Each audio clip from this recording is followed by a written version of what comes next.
also then need a domestic market. And two of the problems created by the colour bar in the South African economy is that black workers are deliberately kept underskilled and poorly paid.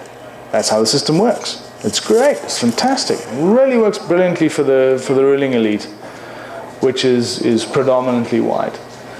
But eventually, the system comes up against that. It runs into that wall. It runs out of space. If it wants to modernize, it can't modernize without skilling up black labor so that it can actually produce those toasters. But then, I mean, who are we going to sell those toasters to? We can't compete selling toasters to Japan. We've actually got to create a domestic market as well. So therefore, you've got to be able to pay your toaster maker enough money so he can actually buy that toaster that he's made.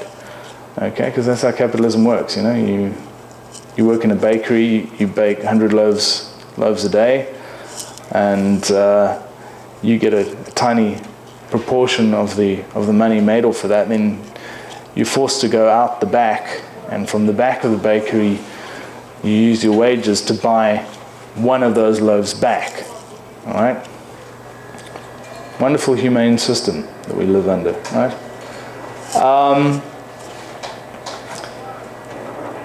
So a whole bunch of processes were coming together. There was this great confluence of forces. The white elites, the white nationalist elites, decided that they realized by all these economic and social driving forces they had to change. And they basically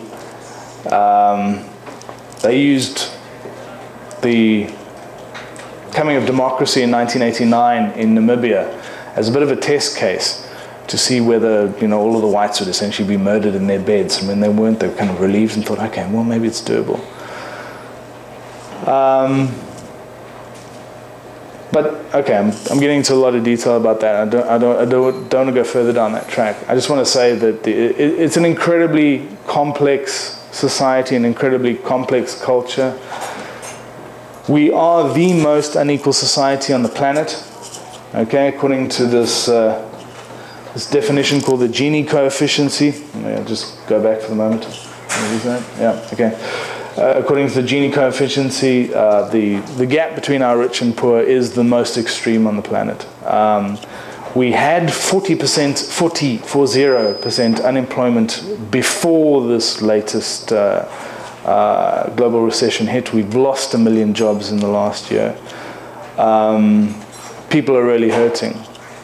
And as I discussed at our little debate at McMaster earlier today, you know, if you happen to work like I do in a bit of a white-collar environment, I'm a journalist as my origin, my working background is as a journalist,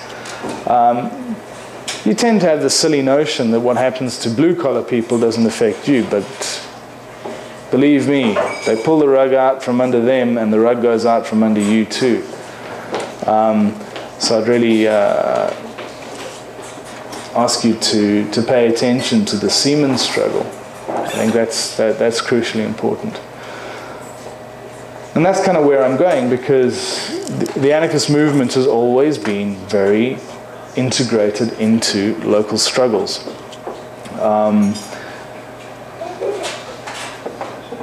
It has become worthless and irrelevant the moment it separates itself out from that. Like trying to grow a plant in fresh air without soil. I think it's actually doable, but anyway, let's scrap that comment.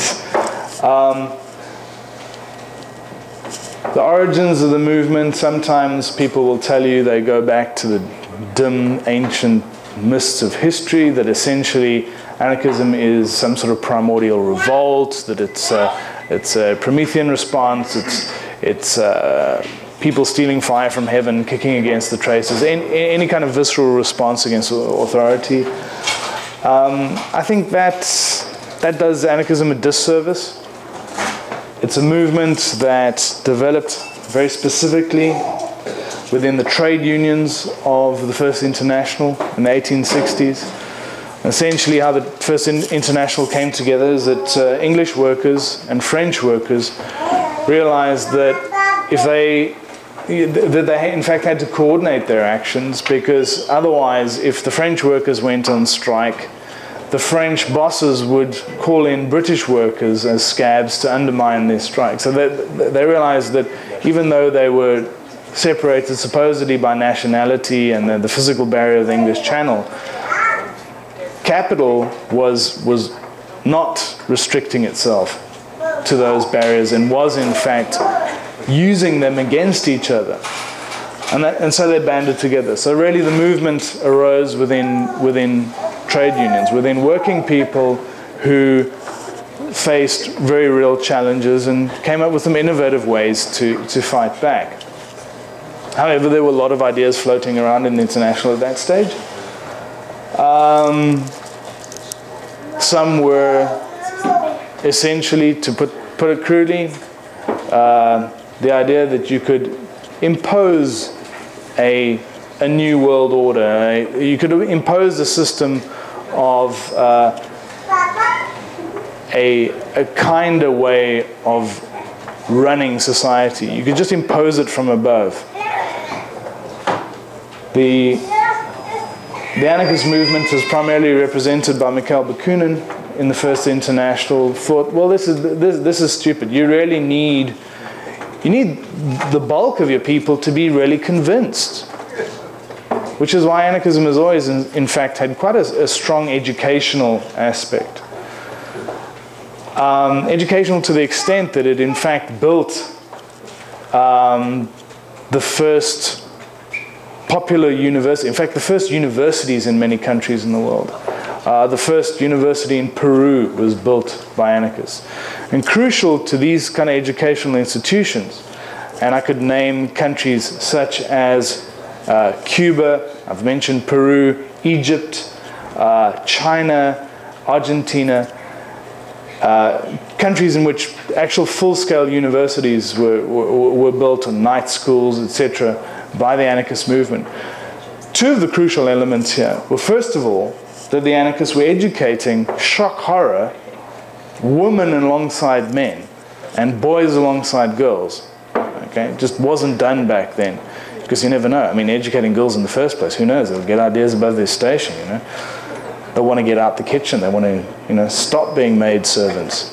You know, what the hell, you know?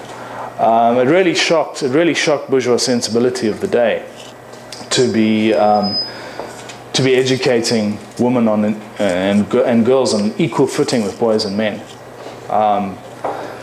So right from the start, anarchism generated this incredible layer of really strong women leaders. And there are many parts of the world that you can look at. But these women leaders, and by leaders I mean leaders in that they weren't afraid to be in the front where they could, you know, catch the bullets and you know, be hammered by the police thugs and take the flak and lose their jobs and risk their lives and risk their futures. I don't mean leaders as in, you know, commanding the troops like some sort of general from the rear, okay? And, you know, you can talk about women as labor militants. You can look at somebody like Petronila Infantes in Bolivia, who was, I think the easiest way is to probably, those are the two volumes, by the way. If you kind of go back, if you go back there, those are the two volumes together. Volume 1's out now, it came out last year. Volume 2, which I'll discuss the two of them together. I'm busy rewriting that. And we're going through a bit of a complicated peer review process. Volume 1's essentially a theoretical volume. Volume